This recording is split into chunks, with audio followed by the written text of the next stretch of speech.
Amis de la F1, bon dimanche matin. Bienvenue sur Red Flag, la chaîne qui ne parle que de F1.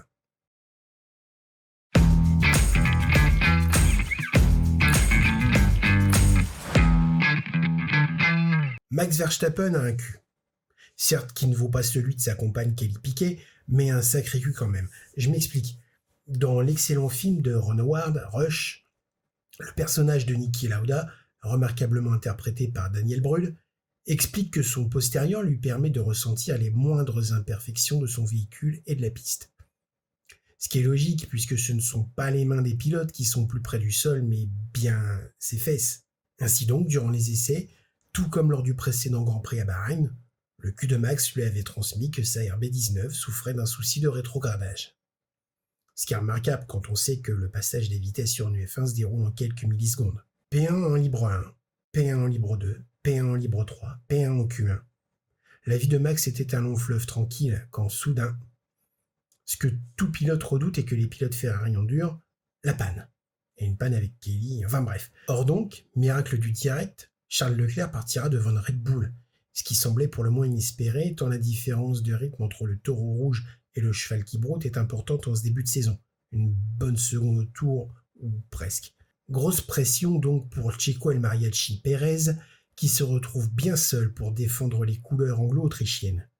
Une pression absorbée comme une éponge neuve tant Checo Scotchbrick Pérez aura magnifiquement géré ses qualifications. Rapide, durant tout le week-end, il n'aura jamais été très loin de son coéquipier et porte les stockades au moment propice. Leclerc aura su nous sortir un de ses tours magiques dont il a le secret pour s'installer en P2. Là, à cause d'une pénalité pour un 12e changement de boîtier électronique en une seule course, le pianiste monégasque s'élancera finalement en milieu de grille ce dimanche, devant Verstappen donc. Pour 2 ou 3 tours, le temps que Max trouve la zone. Si Checo, c'est le moment propice, Fernando Papi Boyington Alonso, c'est le moment auspice. Désolé. Papi Boyington qu'on retrouvera en première ligne, le temps qu'il grille Scotchbrick Pérez au départ. Si on aura noté l'excellent et surprenant tir groupé des papis qui font de la résistance de chez Haas aux 11e et 13e places, on appréciera autant la surprenante et excellente 8e place du rookie australien Oscar Killing Ricciardo Piastri, qu'on déplorera la place de fond de grille de Lando J'en peux plus Norris pour cause mécanique.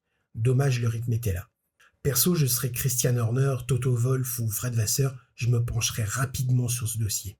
Stupéfait lors des caméras casques embarquées que les pilotes puissent placer leur monoplace à 2 cm du mur à 200 km/h avec si peu de visibilité et autant de vibrations, je le suis également de voir Lance Stroll pas si loin que ça de Fernando Alonso.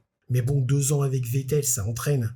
2 ans face à Vettel, 2 autres face à Alonso, voilà le genre de défi dont certains grands champions auraient pu s'inspirer au lieu de manœuvrer dans la coulisse pour avoir des coéquipiers qui leur apportent pipe, journal et pantoufles. Je dis ça, je dis rien. Je vous laisse y penser 2 secondes et on se retrouve après ça.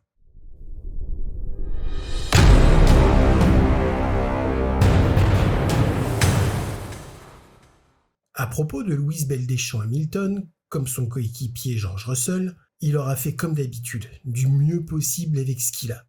On aura remarqué que si les W14 souffrent de moins de rebonds que leurs devancières, la Mercedes ne semble pas la voiture la plus évidente à maîtriser si on compte le nombre de micro-erreurs qu'ont commises les pilotes en noir. Que nous ont montré ces essais et ces qualifs ? Déjà que le double champion du monde en titre est candidat à sa propre succession, ce qui le rangerait sur l'étagère partagée par Fangio, Schumacher, Vettel et Hamilton, excusez du peu. Max, non content de se montrer le plus rapide à chaque sortie des stands, se trouve être le plus rapide en dur quand les autres sont en tendant, ce qui équivaut peu ou prou à 1 seconde et demie au tour. De là à ce que Fernando expérience Alonso pronostique le numéro 1 sur le podium, au minimum, il n'y a qu'un pas. Si la RB19 est fiable et que personne ne joue au con, en toute logique, ça devrait le faire. Nicolas Crashtifi n'étant plus là, on devrait déjà éviter 50% des drapeaux rouges et des safety cars. Comment ça, il n'y a pas de suspense ? On peut tout de même parier en combien de tours Max va mettre pour doubler Desperado Pérez. Allez, bon Grand Prix. On se retrouve après la course pour rire encore.